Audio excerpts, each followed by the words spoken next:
Selamat pagi Oma Opa, Bapak Ibu, saudara-saudari yang terkasih dalam Kristus.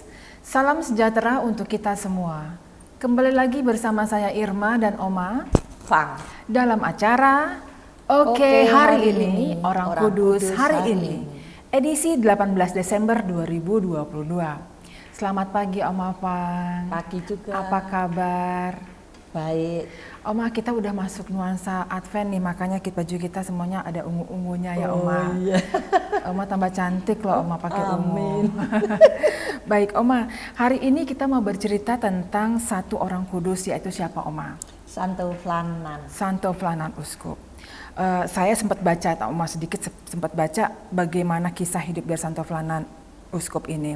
Beliau itu berasal dari keluarga yang sangat saleh, ya Oma ya. Ya. Dan beliau merupakan anak dari seorang kepala suku. Betul. Yang bernama Turlov, Ya. ya Oma. Lalu kehidupan masa kecil beliau sangat-sangat religius karena dididik oleh biarawan di biara ya Oma. Oke. Lalu bagaimana selanjutnya Oma kisahnya sampai beliau ditabiskan menjadi uskup? Ya, Santo Flanan pada tahun 639 abad ke-7 itu dia berziarah ke Roma untuk bertemu dengan Paus Yohanes keempat yang kemudian mentabiskan dia sebagai seorang uskup. Oh, jadi ditabiskan oleh Paus Yohanes keempat. Oke. Betul. Lalu kembali lagi ke Irlandia untuk menjalankan tugasnya Sebagai seorang uskup ya Oma ya. Oke. Lalu bagaimana terus Oma? Bahkan karena kebijaksanaannya dia dalam menjalankan tugas, ayahnya yang saleh itu terkesan sehingga dia memutuskan untuk menjadi seorang biarawan juga. Oh, berarti ayahnya melihat kesungguhan dan ketekunan dari Santo Flanan ini, memutuskan untuk menjadi seorang biarawan di usia yang sudah lanjut ya Oma ya. Oke. Lalu bagaimana selanjutnya Oma? Bagaimana Santo Flanan ini menghabiskan hari-harinya sebagai seorang abbas dan uskup? Ya, Santo Flanan hari-harinya dilalui dengan berdoa sehingga bisa menjalankan sampai 36 jam 36 sehari. jam berdoa terus-menerus ya Oma. Betul. Sehingga dia mendapatkan penampakan selintas cahaya di jari kirinya. Jari tangan kiri Oma ya. Di mana cahaya tersebut bisa digunakan untuk menjalankan tugas dia di malam hari. Oh, oke.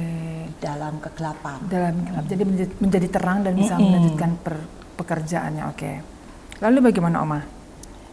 Lalu kepala biara atau abbas yang di sana melihat ke cahaya tersebut yang terjadi pada Santo Flanan, dia terkesan untuk mengangkat dari Santo Abbas kan.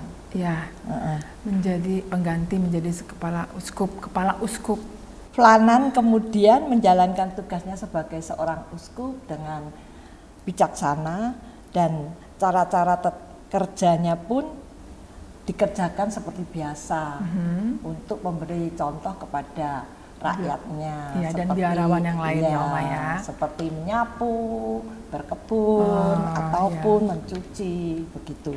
Ya, luar biasa. Sudah menjadi seorang kepala uskup tapi masih melaksanakan tugas sehari-hari sendiri. Oke. Untuk meningkatkan kesejahteraan kehidupan rakyatnya, dia mengajari rakyatnya untuk berkebun dan menangkap ikan sehingga hasil dari pekerjaan itu semakin menjadi pesat. Oke.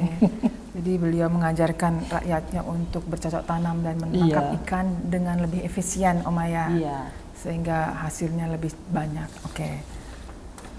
Selama hidupnya juga Santo Flanan itu sering melakukan mukjizat-mukjizat itu.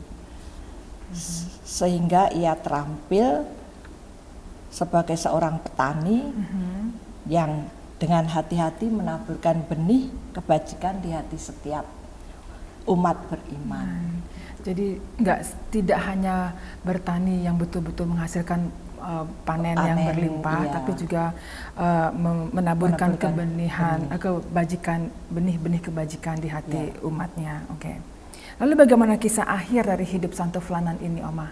Setelah dia menjalani kehidupannya, dia mengetahui bahwa hidupnya tidak akan lama lagi. Dia memberkati keluarganya dengan meminta mereka untuk mendorong perdamaian di antara orang-orang di seluruh negeri, sehingga sebelum ia meninggal pada tanggal 18 Desember 640, maka pada pesta Santo Flanan dirayakan di seluruh Irlandia pada tanggal 18 Desember. Oke, baik Oma, terima kasih atas sharingnya. Dari Santo Flanan ini kita belajar tentang pelayanan. Ya, betul. Santo Flanan sendiri mengabdikan dirinya betul-betul untuk masyarakat Kalilu pada saat itu, sehingga masyarakat menjadi lebih makmur dengan kehadiran beliau, dan semoga kita pun menjadi seperti Santo Flanan ya Oma, bisa menjadi garam dan terang bagi orang-orang di sekitar kita. Baik, sekali lagi Oma Fang, terima kasih atas sharingnya, dan sebelum kita tutup acara ini, marilah kita berdoa bersama. Dalam nama Bapa, Putra, dan Roh Kudus, amin. Santo Flanan Uskup, doakanlah kami.